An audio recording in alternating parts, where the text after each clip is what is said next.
Welcome to what parents need to know about dual language immersion. You may be asking yourself, is immersion appropriate for my child? I'm going to share some information with you to help you make that decision. In previous videos, we talked about some of the benefits, which included greater cultural awareness, increased cognitive skills, a better understanding of their primary language, and potential for career employment opportunities. In this video, we're going to focus on more specifics of what the school day looks like. So basically, in an immersion program, half of the day, it's either the morning or the afternoon, is spent in the target language. In our school, it happens to be Spanish. In the target language, they learn their math, their science, and their Spanish literacy. The other half of the day is spent speaking English, where the students are learning ELA, their reading and writing, and social studies content. There's also something academic transfer, which we'll talk about in the next slide.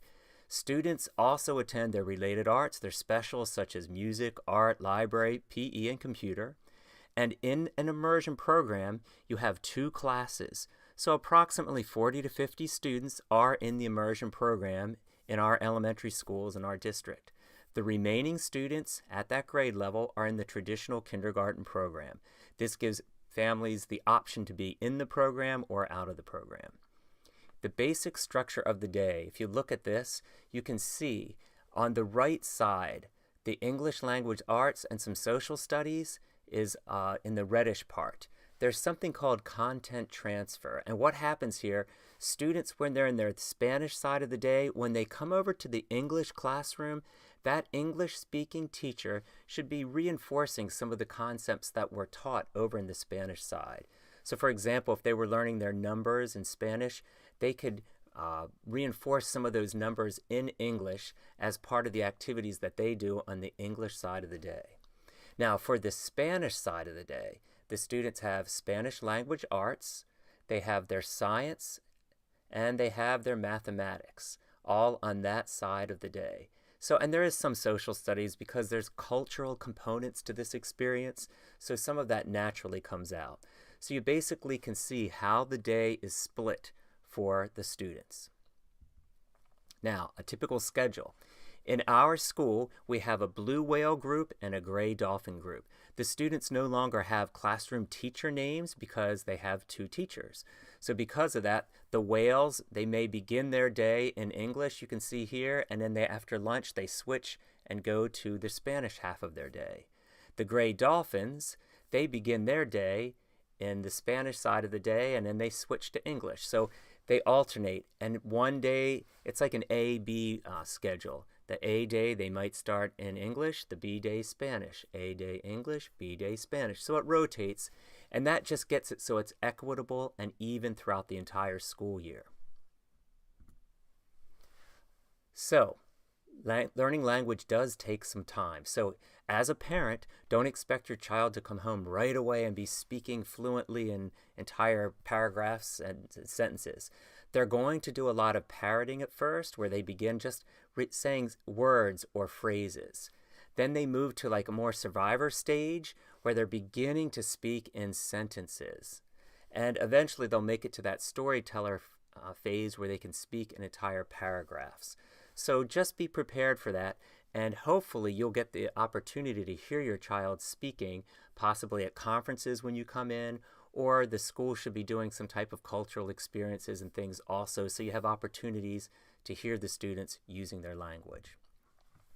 Other things, what to expect.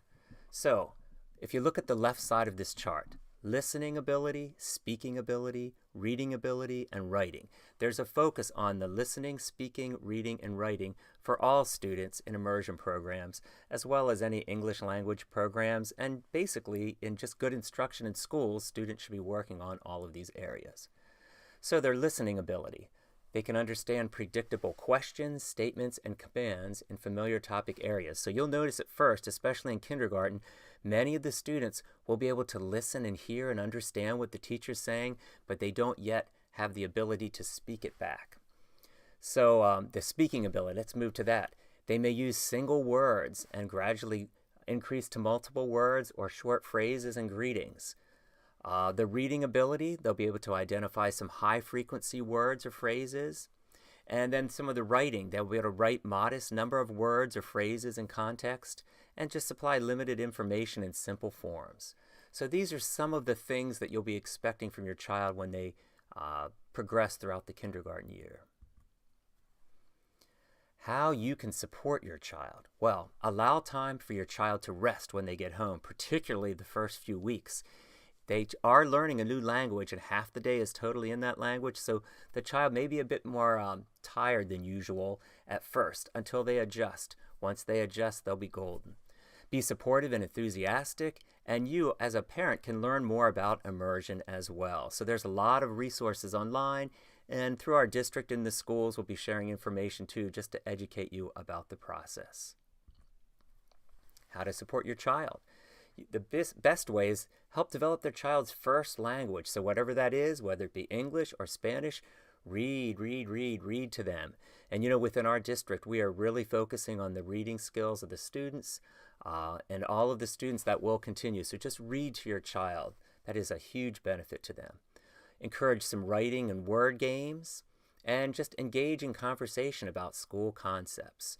So some of the papers that would come home, and we're trying to send videos from our school so parents have an idea of some of the things the students are learning and they can hear and see it in action and reinforce it as well. And then other ways to support your child. Look for ways to use Spanish outside of school. You may find some books and videos. There are bilingual books that are in English and Spanish.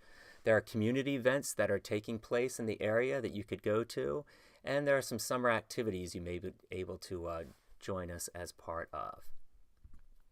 And lastly, we need your long-term commitment to the Immersion program. What does that mean? That means when you become a part of the Immersion program, don't just stay in it for 1 year and then switch to the traditional program. It takes time to learn a language. So stick with it throughout the entire elementary years of your educational experience and into middle school.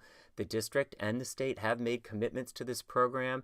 They're very strong in many of our districts already, and in our district it is just beginning, but it will grow from year to year. So all of the students in kindergarten will progress to first grade. Then the following year we'll add another group of kindergartners and it'll move up through the system. And it's a long-term commitment by our district, by the state, and we need it from you with our families as well. To learn more about dual immersion, check out these videos on YouTube. Don't forget to subscribe to GladPrincipal to learn more.